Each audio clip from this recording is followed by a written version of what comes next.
Hello छात्रों, आप पहले वीडियो में प्रश्न पत्र का विन्यास और मातृभूमि पद्य से परीक्षा में आने वाले संभवनीय प्रश्नों के बारे में समझेंगे। अब हम इस वीडियो में अभिनव मनुष्य और तुलसी के दोहे से आने वाले प्रमुख प्रश्नों के बारे में देखेंगे।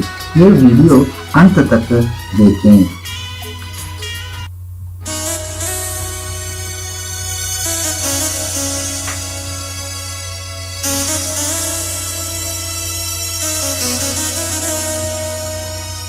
मैं कल प्रश्न पत्र के विन्यास के बारे में बताते वक्त आपको कहा था कि अभिनव मनुष्य कविता से 1 अंक का एक प्रश्न होगा और 3 अंक का एक प्रश्न होगा।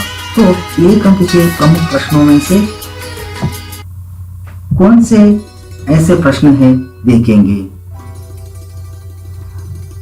मानव के हुक्म पर क्या चढ़ता है और क्या उतरता है।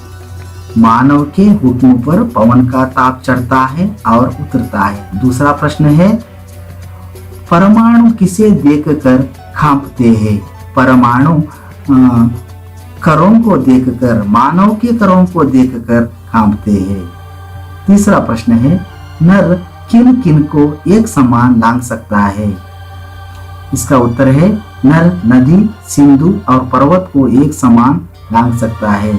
चौथा प्रश्न है, आज मनुष्य का यान कहाँ जा रहा है। इसका उत्तर है, आज मनुष्य का यान गगन की ओर जा रहा है।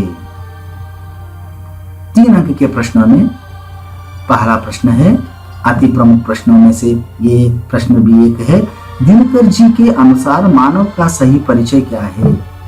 इसका उत्तर है, दिनकर जी के अनुसार मानव के बीच स्नेह, दूसरे मानव से प्रेम का रिश्ता जोड़कर आपस की दूरी को मिटाता है। वही मानव कहलाने का अधिकारी है। वही मानव का सही परिचय है। दूसरा प्रमुख प्रश्न है, प्रकृति पर सर्वत्र है विजयी पुरुष आसीन। इस पंक्ति का आशय क्या है। तो इस प्रश्न का उत्तर है, प्रकृति पर सर्वत्र है विजयी पुरुष आसीन। इस पंक्ति का आशय है कि आज मानव के प्रकृति के हर तत्व पर विजय प्राप्त कर ली है और वह उस पर अपना अधिकार चला रहा है। मानव के आदेश पर वारी, विद्युत और बाप चलते हैं। वह एक समान नदी, पहाड़ तथा सागर को लांघ सकता है। तीसरा और एक प्रमुख प्रश्न है,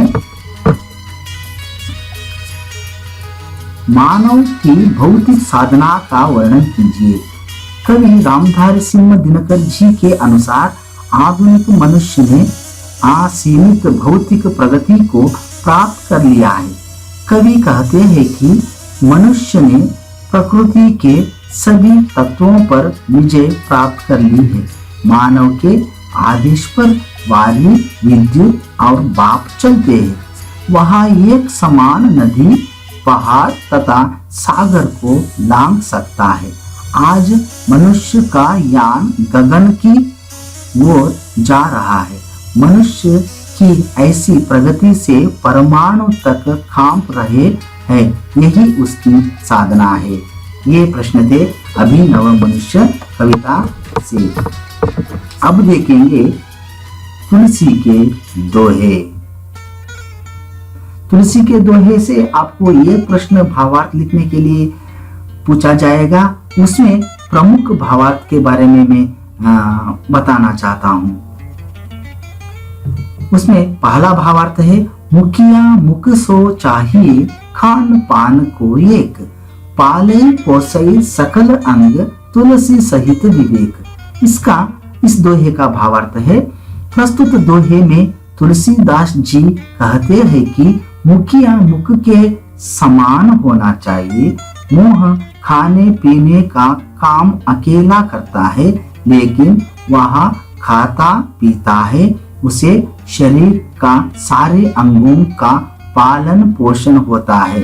तुलसी जी की राय में मुखिया को भी ऐसे ही विवेकापन होना चाहिए कि वह काम अपनी तरह से करे, लेकिन उसका फल सभी में बांटे। हरिद्वार तुलसी भीतर बाहिरोए, जो चाहसी उजियार। इस दोहे का भावार्थ है, प्रस्तुत दोहे के द्वारा तुलसीदास जी कहते हैं कि जिस तरह देहरी पर दिया रखने से घर के भीतर तथा आंगन में प्रकाश फैलता है, उसी तरह राम नाम जपने से मानव की आंतरिक और बाह्य शुद्धि होती है।